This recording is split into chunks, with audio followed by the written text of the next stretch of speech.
जेठ माह के कृष्ण पक्ष में जो एकादशी पड़ती है उसे अपरा एकादशी कहते हैं। कहीं कहीं पर इसे अचला एकादशी भी कहते हैं। इस एकादशी पर भगवान विष्णु के साथ साथ माता लक्ष्मी की भी पूजा अर्चना की जाती है और व्रत और उपवास रखा जाता है। मान्यता है कि अपरा एकादशी का व्रत करने से जीवन में सुख, शांति, समृद्धि और सफलता आती है। यह व्रत मन को शांति प्रदान करने वाला माना जाता है।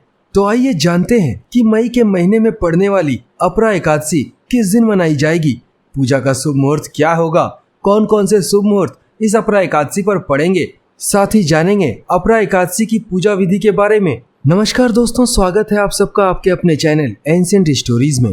दोस्तों, जेठ महीने के कृष्ण पक्ष की एकादशी तिथि का प्रारंभ 12 मई की दोपहर 2:52 पर होगी और इसका समापन 13 मई की दोपहर 1:29 पर होगा।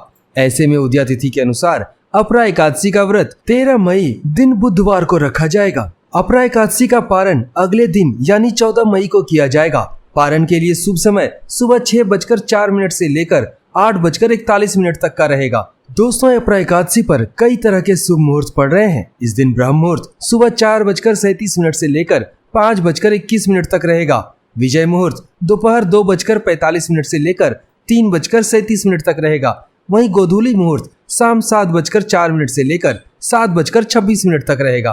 अपरा एकादशी का व्रत बेहद ही पुण्यदायी माना जाता है। मान्यता है इस व्रत को करने से वही फल प्राप्त होता है जो गंगा तट पर पितरों का पिंडदान करने से मिलता है। इस व्रत को करने से मनुष्य को अश्वमेघ यज्ञ, तीर्थ स्थान और दान के बराबर पुण्य मिलता है। अपरा एकादशी का व्रत जाने अनजाने किए गए पापों के लिए क्षमा मांगने के लिए भी किया जाता है। इसीलिए जिन्होंने भी जीवन में किसी भी प्रकार का पाप या गलत कर्म किए हों, चाहे वो अनजाने में हो या जाने में हो, तो उन्हें उनसे छुटकारा पाने के लिए इस एकादशी का व्रत जरूर करना चाहिए।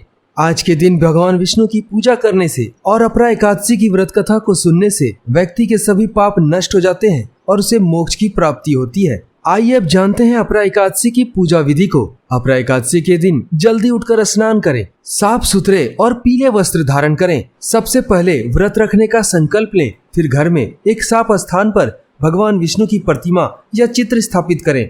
शुद्ध घी का दीपक जलाकर पूजा शुरू करें। भगवान विष्णु का जल और पंचामृत से अभिषेक करें। उन्हें चंदन का तिलक लगाएं। भगवान विष्णु को पीले रंग से विशेष लगाव है, इसीलिए उन्हें पीले फूल, फल और मिष्ठान अर्पित करें। भगवान विष्णु की पूजा में तुलसी दल अवश्य चढ़ाएं, इसे बेहद शुभ माना जाता है।